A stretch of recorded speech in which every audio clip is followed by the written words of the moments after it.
प्रधानमंत्री जी का सभी महिलाओं की ओर से धन्यवाद करती हूँ, जो 33% रिजर्वेशन देने जा रहे हैं। हम सभी यहाँ पर आज महिलाएं इकट्ठा हुई है, जो कोई एडवोकेट है, कोई बंगाली समाज से महिलाएं हैं और अन्य समाज से भी महिलाएं जुड़ी हुई है। Myself advocate Alpa Modi.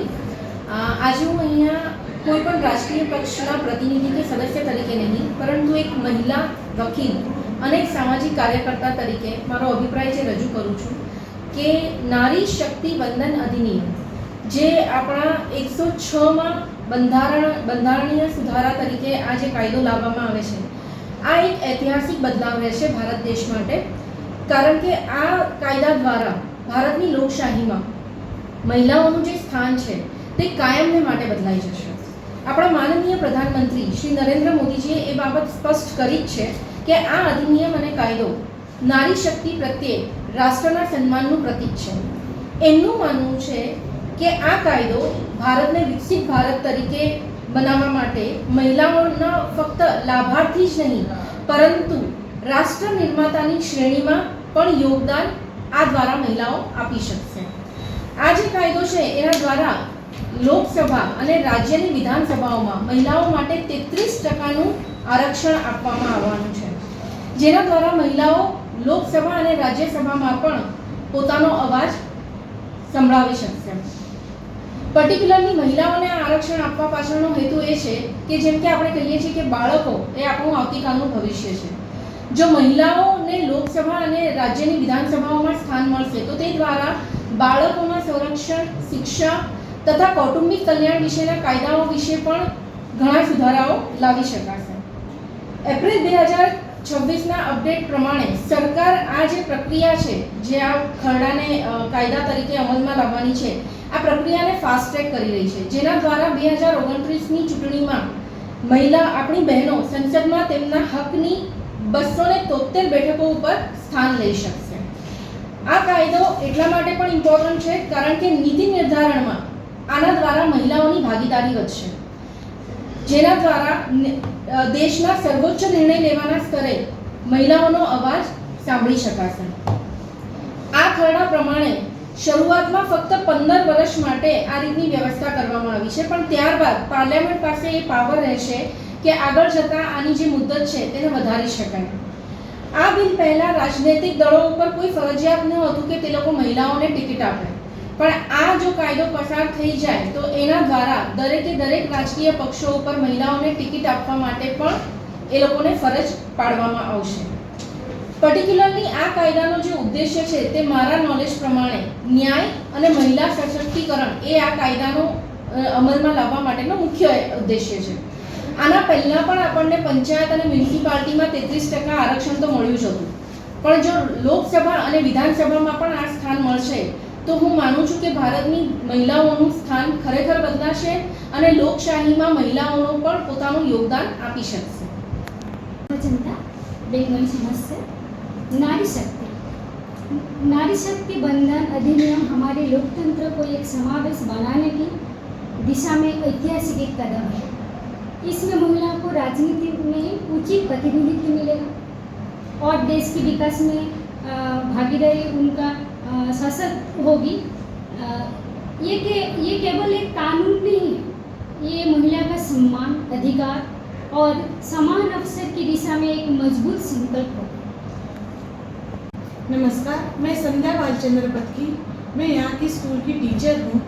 लेकिन आज हमें जो मोदी जी ने 33% का आरक्षण दिया है, इसके लिए मैं पहले उनका बहुत धन्यवाद कहती हूँ, क्योंकि उनको ये लगा कि आज नारी शक्ति भी पुरुषों से कुछ कम नहीं है। तो उन्होंने आज ये सोचा कि विधानसभा, लोकसभा में भी आज भी हम नारी लोगों को आरक्षण दे सकते हैं, और उन्होंने यही सशक्तिकरण हमें महिलाओं के लिए बहुत बढ़िया अवसर बोलेंगे तो भी चलेगा, एक मौका दिया है और उसको हम बहुत अच्छे तरह से न्याय देंगे। जय हिंद। नमस्कार मित्रों, હું નીરવ ભટ્ટ। જર્મન્સ ન્યૂઝ ચેનલને આર્થિક મદદ થાય તે માટે હવે સબસ્ક્રાઇબની સાથે સાથે તેની જ બાજુમાં જોઈન બટન આવ્યું છે। તો દર્શક મિત્રોને અપીલ કરવામાં આવે છે અને વિનંતી કરવામાં આવે છે કે જોઈન બટન દબાવી તેમાં 4 ઓપ્શન છે. 4 ઓપ્શન તમે માસિક આર્થિક મદદ જનમંચને આપી શકો છો. તમે જનમંચ ન્યૂઝ ચેનલના મેમ્બરશીપ લઈને આર્થિક મદદ મળે તો જનમંચના હાથ મજબૂત થઈ શકે અને અમે પણ આ રીતે અવિરત સમાચાર આપી શકીએ. ધન્યવાદ. દમણની જનતા માટે ખુશખબર. ઈ નેસરવાનજી એન્ડ કંપની પેટ્રોલ પંપની બીજી શાખા બામણપૂજા ચેકપોસ્ટ પાસે એટલે કે બામણપૂજા કોસ્ટલ હાઈવે 4 રસ્તા પર આવેલા ઘડિયાળ નજીક મોટી દમણ ખાતે શરૂ થઈ ચૂકી છે. હવે આપને સીએનજી ભરાવવા માટે દમણ છોડી અન્ય રાજ્યમાં જવાની જરૂર પડશે નહીં. નાની દમણ ખાતે આવેલા E Nusserwanji and company petrol pump આપના માટે લાવ્યા છે સીએનજી પંપની સુવિધા. E Nusserwanji and company petrol pump કાર્યક્ષમતા, સગવડતા અને ઇકો ફ્રેન્ડલીનેસ પર ધ્યાન કેન્દ્રિત કરીને ઉચ્ચ સ્તરની ઈંધણ સેવાઓ પ્રદાન કરે છે. દમણના મધ્યમાં સ્થિત અમારી આધુનિક સુવિધા તમારા વાહન માટે સ્વચ્છ અને કાર્યક્ષમ ઉર્જા સુનિશ્ચિત કરીને પેટ્રોલ, ડીઝલ અને સીએનજીના વિકલ્પો પ્રદાન કરે છે. અમારો સમર્પિત સ્ટાફ ઝડપી અને મૈત્રીપૂર્ણ સેવા પ્રદાન કરે છે. તો આજે જ અમારા પંપની મુલાકાત લો. અમારું સરનામું છે E Nusserwanji and company petrol pump, Rajiv Gandhi સેતુની સામે, દમણ સિટીમાં. અને અમારી બીજા શાખાનું સરનામું છે E Nusserwanji and company petrol pump, Bamanpuja coastal highway 4 રસ્તા પર આવેલા ઘડિયાળ નજીક, બામણપૂજા ચેકપોસ્ટ પાસે, મોટી દમણ. તો રહસ્યની જુઓ છો. સીમલેસ, પર્યાવરણીય રીતે સભાન બળતણ અનુભવ માટે E Nusserwanji and company petrol pump પસંદ કરો, જે તમને અને તમારા વાહનોને હંમેશા ચાલતા રાખશે.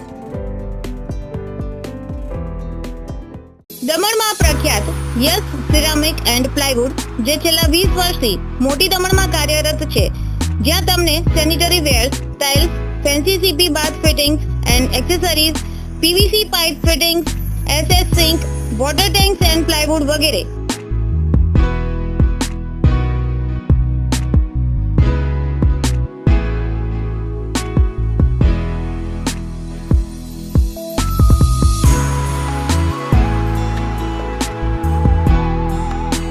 ગંગા કંપનીની ડીલરશીપ મેળવી છે, જેથી વાપી સુધી જવાની જરૂર નથી. તમામ આઇટમ્સ વ્યાજબી ભાવે દમણમાં જ મળી રહેશે. પ્લમ્બિંગ માટે કામદાર ઉપલબ્ધ.